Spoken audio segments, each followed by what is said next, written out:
Coach Mark Few here to answer a few questions. Coach, obviously a nice win last night. You guys are back in the second round.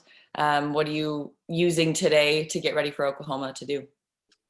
Well, I mean, it's amazing, even after all the years we've been in it, just how surprising the short prep is. I don't think any of us got back to our rooms till probably 1 a.m. last night. And then, got film and practice today and film again. And then kind of an early morning, we have a 2:40 game. So, stuff starts happening fast on these weekends. So quick turnaround, and we'll see what the guys can handle. And all the while, you want to make sure they're get rested and then are fresh, so they play their best Monday. All right, we'll start off with Jim Meehan. Go ahead, Jim. Mark, kind of along those same lines. You waited maybe longer than you ever have, one of the last to play a first-round game this time around.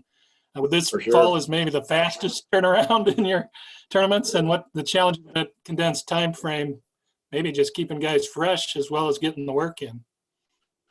Yeah, look, we've had so many of these games. I'm sure we've had quick turnarounds like this before, but I think with experience, I tend to now.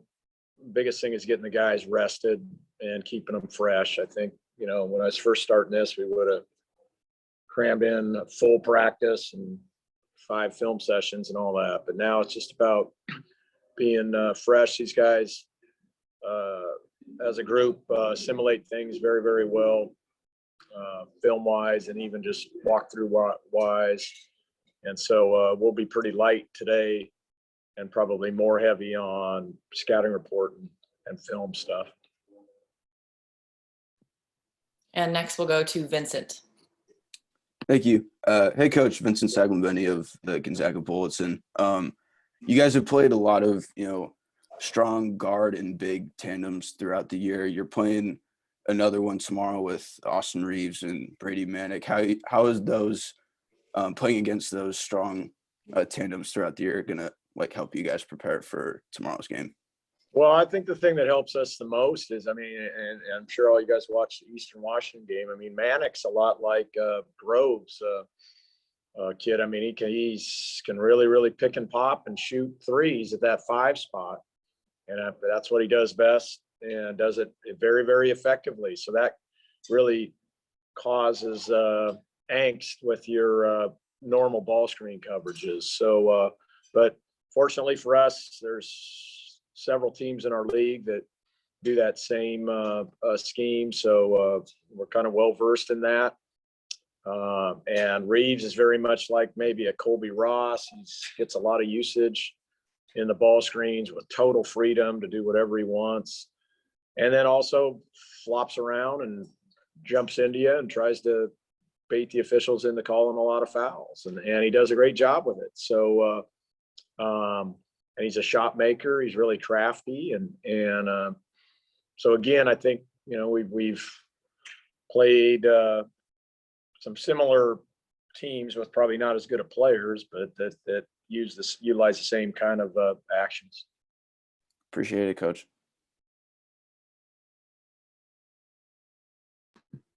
Sorry, we'll go to Barry. Go ahead.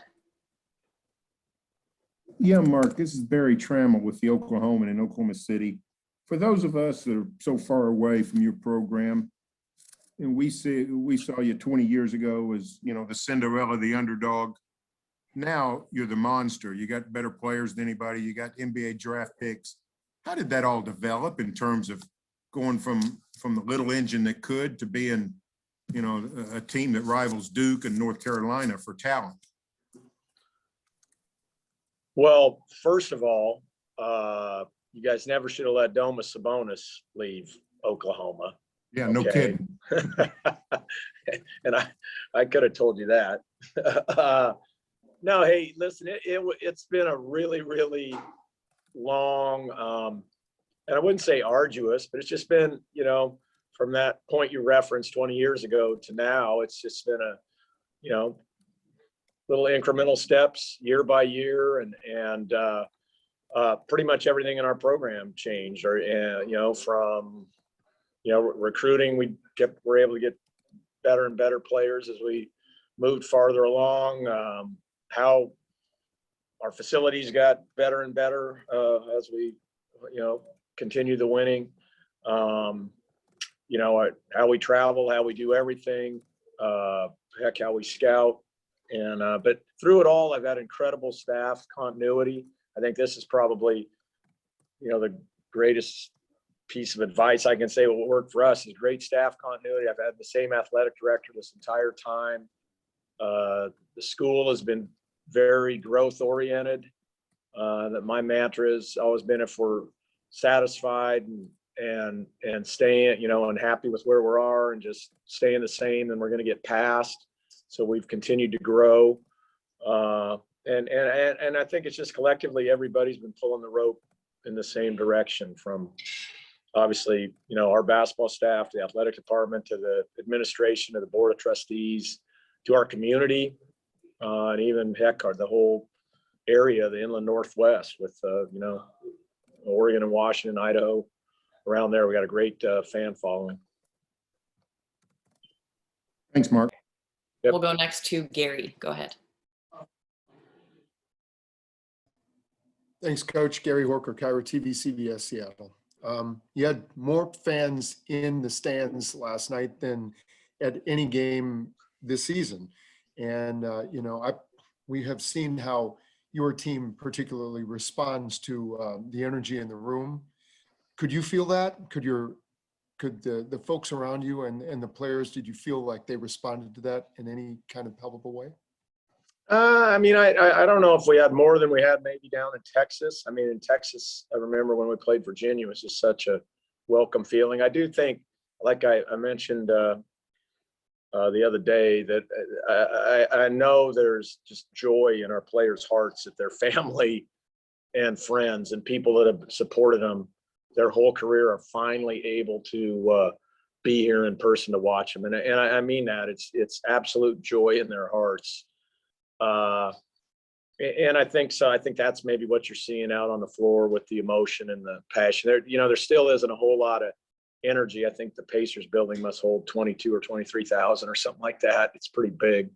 And so it's not a crazy environment. But listen, anything is welcome. And any sense you can get when you're making a run, or maybe you need a little pick me up on defense or something, I think you can start to hear that. I'm not great at picking up on crowd noise or what people are yelling. I just kind of dial into the action on the floor. But I'm well aware that our guys are, and so I think you make a great call there, and I think they do feed off that and are excited, and hopefully we can get to move farther along. We get more and more in here.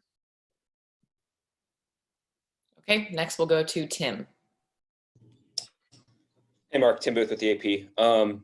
What do you remember about playing at Hinkle back in 2013? Any fond memories of just being in that building? And fond memories for 39 minutes and 51 seconds until we screwed up an out of bounds play and gave them the win. So yeah.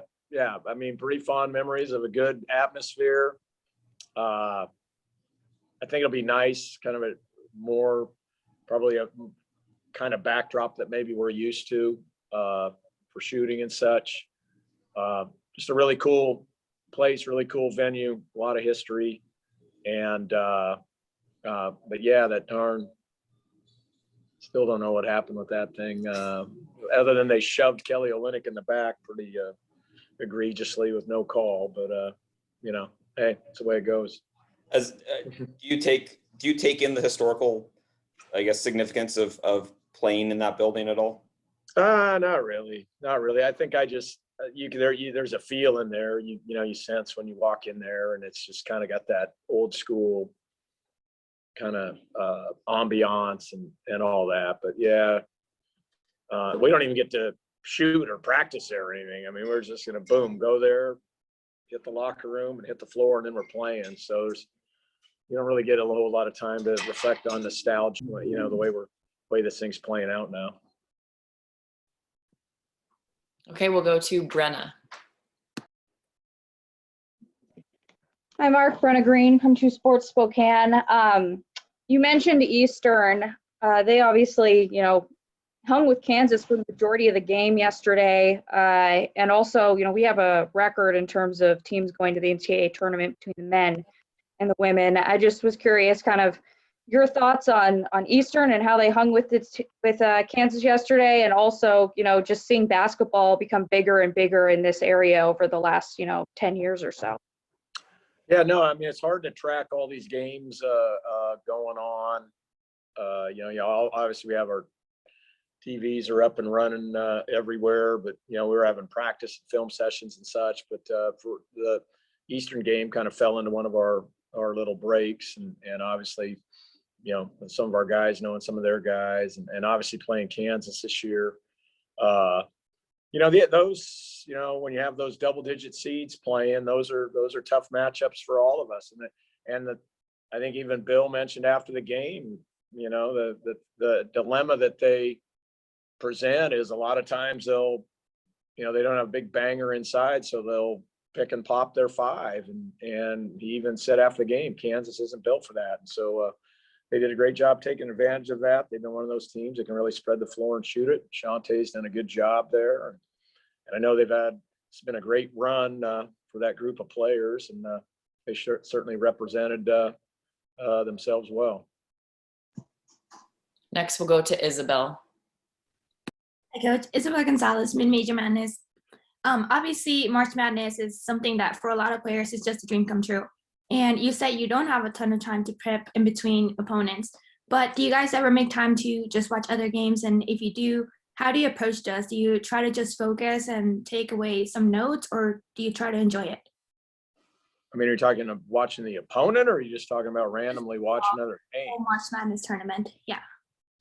I mean, hey, I've been in this profession now for 32 years or now. So, I mean, I have a lot of friends.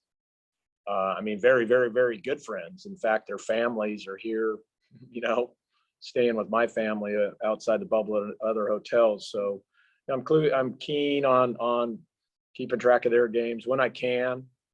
And the guys have the same thing. They've played AAU with a lot of these players that are on other teams. So they, when they can, follow their teams. And it's certainly easier like early when we hadn't had a game yet, but now we're just basically in survival mode. We're just watching film, resting, getting ready for practice, watch film again, and go to bed tonight and get up and get ready to play a game. So I don't know that we'll have a whole lot of time to watch stuff today. And for the last question, because of time restraints, we'll go to John Blanchette. Mark, the coach on the other sideline, Lon Kruger, his career arc's been significantly different than yours. Yours has been all at one place, Gonzaga. Lon's taken 5 different schools to the NCAA tournament. Any particular trademark to his teams and the way they play? I first of all, he's the gentleman of all gentlemen, and just, he really, really is a fabulous person. And obviously he showed himself to be an incredible coach, but he's handled all his success with an amazing amount of grace, and just he's a man of high character. And I think that's probably it right there. His teams respect him and reflect that. Probably the best thing he does is he plays to his strengths. And his teams play different every year. And this team, they've just put the ball in Reeves's hands and kind of just let him play make off of that. And then they figure out who they want to attack in isolations, and they'll just keep going at whoever that is once they think they have an advantage. And it's simple but yet brilliant in its own way. So and he seems he's done a great job. I remember I think he lost Reeves prior to playing Alabama, and they came out and beat Alabama without Reeves, and now they have Harmon sitting out, and they came out and beat Mizzou last night, and they're coming after us tomorrow. So he's just got a great way, I think, of communicating to his guys. what the expectations are, and again, his success speaks for itself. Thank you. All right. Thank you so much, Coach Few. Appreciate the time. Yep, you got it, Good luck Alyssa. tomorrow. See you. Okay, everybody. So we have Jalen Suggs coming up next. And if we could have everybody unraise their hands right now so we can start fresh and see who has further questions. Thank you so much. And the same thing, if you could repeat your name and then also the media outlet that you represent before asking a question, that would be great.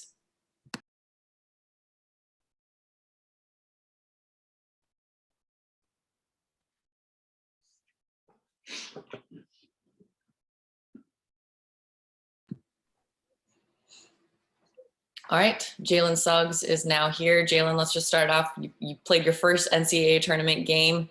You only have to wait a few hours until you get to play the next one. Talk about just the excitement so far and the quick turnaround. The quick turnaround, probably my favorite part, to be honest. You get to come out, play first game, come back, and today, just kind of rest, walk through some stuff, go over a lot of film, and get right back to it tomorrow. So, it was super fun. The atmosphere was great. All the guys were pumped up, and everyone's playing good, and we had a great win. So, just the same, survive and advance is in full effect right now, and as long as we're winning, everything's all good. Great. We'll start with Karthik. Go ahead. Hey, Jalen, first off, I wanted to ask you about that monster highlight dunk you had last night off the backboard from Joel. Is that something you guys practice much? And if not, just in general, how good did that feel to, throw that down on the big stage in the NCAA tournament? I felt really good. We don't really practice it. I feel like we just kind of had a connection on the court. He does a great job of seeing me and seeing the floor, and always knows when I'm running. He does a great job getting out of transition. And, we make eye contact real quick, and I know, he's got the confidence to throw it up. I barely got that one. But it was a great pass, great finish. It got everybody hyped. That was super fun. Barry, go ahead. Yeah, Jalen, this is Barry Trammell with the Oklahoman in Oklahoma City. What is it that attracted you to Gonzaga? And of course, everybody in America wanted you. Why did you pick Gonzaga? I think this culture was somewhere that I felt like I could come in, grow as a man, and grow as a basketball player. The whole coaching staff, Hugh, B. Mike, and Coach Tommy, they all do a great job in developing and growing their players, especially their point guards. And this is why I knew I could come in and they would treat me like family, and not another piece, just help them come win, win games, and then kind of ship me off to the next, whatever is next for my journey. So, just the way that they brought me in and treated me like one of their own, I think has been the reason why I knew I wanted to come here and why I knew I made the right decision. How much would it mean to you if you could help deliver Gonzaga its first national title? It would mean the world. Just for all the support that the Gonzaga community has had for me since I was being recruited by them, and then since I've been there. And then, of course, I'm a competitor just like everyone else on this team, and so to come in and get a win, my first year in March Madness, it would mean the world, not only to me, but I know it would to everybody else on the team and the fans as well. Okay, we'll go to Gary next. Thanks, Gary Horker, Kyra TV, Seattle. Jalen, you guys have kind of an aura about you, in my opinion, having watched generations of players on this team, where when you're really clicking on all cylinders, you guys seem to go into sort of a relaxed mode where your body language kind of changes. You guys seem to be clicking almost, where you guys are all in on a secret. And Corey last night talked about how you guys play for each other, and you guys, because you just, you love each other so much, it's very family kind of in an atmosphere. Could you kind of talk about your feelings on that? He's exactly right. Everyone on the team is unselfish. Nobody cares who's putting up the big points, who's having a big night. We just know that whoever is, we're happy for him, and we want to go help him get some more better shots, and then just get a win at the end of the day. So again, I think that's one of the reasons why I came here. because of their culture, the way they play, and the way everybody loves each other and the family feel. And yeah, it shows on the court. I mean, we're all connected all the time. Everybody knows where each other's going to be. Everybody trusts each other, to go out and make plays and make the right play and right reads. And then we just roll from there. And I mean, when we got it clicking, you can feel it on the court. And yeah, it's great. Okay, let's go to Jim. Hey, Jalen, Jim Meehan at the Spokesman Review. I know you played in a lot of big games with state championships and AAU, the big tournaments, and the USA basketball. Was there anything different about March Madness for you on the court going into that game? I mean, it was the first time playing in March Madness, something that I've been watching and looking forward to my entire life. So it was a little different. Wouldn't say I was nervous, but kind of just needed to get, the first game feels out the way, just to get a feel for the pace and, just being here in March, in this tournament. And, yeah, I think I learned some valuable things just that first game, even though it was a great blowout win and, we had it clicking. There were some things I picked up on, that I'm going to go work on and look back on today and try to help me prepare for tomorrow. It was going to be a big challenge for us. So, yeah, it felt good to be out there to run around, to get a good team win. I was happy. Couldn't get a smile off my face. And, yeah, I'm ready to go again tomorrow. You said you liked the quick turnaround. Is that what you said earlier? Of course, definitely. Even though, my body doesn't really like it as much anymore. It's not the same as AU tournaments. Playing, 2-3 games a day, I don't think I could do that anymore.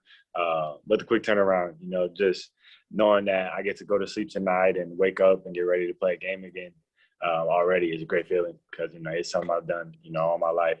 And, yeah, I just can't wait to get back out on the floor, to be honest. It was just some great energy in there. And we're having a little raise hand function problem, but we're going to go to Isabel next.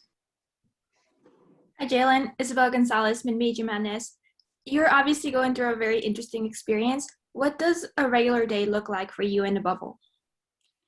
I mean, wake up, come get breakfast, watch a little film after breakfast, and then just kind of relax. I think one thing I've been trying to do is just not overthink about the games and things too much. Just kind of relax, have fun. Talk to my family, a lot of friends, play the game, watch a lot of TV. And then, yeah, just go to the gym, get my lifts in. Like I said, just kind of keep my mind free, not overthinking about too many things for the game and stuff like that. I mean, yeah, it's just kind of a routine day. I do the same thing every day here. Okay, next we'll go to Vincent. Thank you. Hey, Jalen, Vincent Saglambeni of the Gonzaga Bulletin. Kind of going off of what Jim had asked you about playing in big games, how do you kind of handle the, emotions, of playing in, you've obviously only played one game in March so far, but how do you kind of handle the emotions of, not letting taking advantage of the adrenaline that you have in playing in a tournament and also not letting it, get the best of you? I'd say just being myself, going out, trying to make the right play, knowing that the right play are the winning plays, and doing everything I can to come out with a win. At the end of the day, no matter what my stat line looks like, no matter how the entire game goes, you come out with a win during this time of the season. That's positive, and you keep it going and keep it pushing on to the next. So, I mean, I think the guys have done a tremendous job of keeping confidence in me and trusting me and picking me up throughout these games. And so it's the coaching staff, and it's allowing me to just go out and play freely and do my thing and try to help the team win. Okay, we'll go to Brenna next. Jalen Suggs, Brenna Green, Chrome 2 Sports. Hi, Jalen. It's early. It's 9 a.m. here. Couldn't help but notice your hoodie with the WNBA logo. Just I know that you have, a close connection with Paige on UConn. Just wanted to get your thoughts on, the situation in the women's bubble a few days ago with the weight room and everything that happened there. It's unacceptable. I don't think there's another way to put it. The way that those women have worked all season long to get to the point that they are, the same exact work that we put in. And I mean, to have that kind of treatment and to have no weight room to go and try to get better. You know, food is below standards, and yeah, it's not right, you know, for them to go put in all that work and to be rewarded like that for something that they've also looked forward to, you know, their entire lives, just like me and a lot of the other guys in this tournament. I mean, it needs to be better. You know, change has to be made, and until that happens, I mean, I know that I'll personally always stand up for the women, just because I have so much respect for them and the game. So yeah. And Keith Oso, go ahead. Hey, Keith Oso, KXOY Spokane. Jalen, you guys have to get, I guess, used to another team in a day, 1 day of preparation. It's got to be tough. But on the flip side, they only have a day to get ready for you. How tough would it be for teams to get ready for you in short form? I think there's a lot to pick up on, and that's the hardest part. And a lot of it is kind of unscoutable. But I mean, we do a lot of things, and you know, we have a lot of different pieces that you have to try and key in on and stop. And I mean, for example, yesterday, Anton had a big night. He had a great game, offensively and defensively. He really showed up, and those are little things that you know you try to key in on. Joel, Drew, me, Andrew, all the AC, all the other guys are in the squad, and guys come in like that and have a big impact. And then those are the things that, you know, you kind of scout to give up, and then it burns you at the end of the day. So I think we have so many pieces. We do a lot of things really well. And I mean, to just have 24 hours to try to pick up on that, it's a really tough task for anybody. Okay, we have time for 2 more questions. We'll go to John Blanchett first and then see if someone else raises their hand. Thanks. Hi, Jalen. John Blanchett from the Spokesman Review. The arena that you're going to go play in tomorrow has a lot of history behind it. I know that you're not very old yourself, but are you aware of any of that and just the kind of stature that Hinkle Fieldhouse has in the game of basketball? I've heard of it, yes. I wouldn't say I'm too aware of it, though. You know, as you said, I'm kind of a young buck. But I do know that, you know, Indiana is definitely considered, you know, the mecca of basketball in the country. So I'm excited to go play and to be here the whole time, especially just with all the history that's been here in Indiana basketball. I mean, I'm ready to go play. I'm ready to get out on the floor and go get another win, you know, for the team and for my family in the stands and this whole coaching staff. Okay, and for the last one, Isabel Gonzalez, go ahead. Jalen, there's been a lot of stories about interesting requests that people have made for just stuff from outside of the bubble. Is there anything interesting or fun that you requested to bring to you? Nah, I mean, we got a bowling ball and some pins. I thought that was pretty interesting. I wasn't really expecting that. But I mean, I really haven't made no. The only request I made was for some Chick-fil-A. That's all I wanted. If I get a little Chick-fil-A and kick back, watch a little Criminal Minds, I mean, that's pretty much a perfect day for me. So, I mean, I'm not really asking for too much, not really complaining. I think they're doing a pretty good job here and handling everything and getting us everything we need. And Gary, if we can make it kind of a quicker question, the last one for Jalen. Super quick, Jalen. Gary Horker, Cairo TV, Seattle. Sounds like a strange question to cap this thing off. If you went back to Minnesota and say there was no internet, no TV, no communications at all, how, when you see the people that you love, how would you describe the team that you're on? What would you tell them? I tell them I'm with a group of guys who are just like me, who all love to win, who are great people at the end of the day outside of the court. And it's like an extension of home out there. It's like I have family members, you know, that I have in Spokane that have been waiting on me and have taken me in and, you know, and loved me and, you know, really, really taking me under their wing and helped me learn and become better. I don't think there's a better way to put it than that. And it's like I've gained 13 new family members since I've been out here. Great. Thank you guys so much.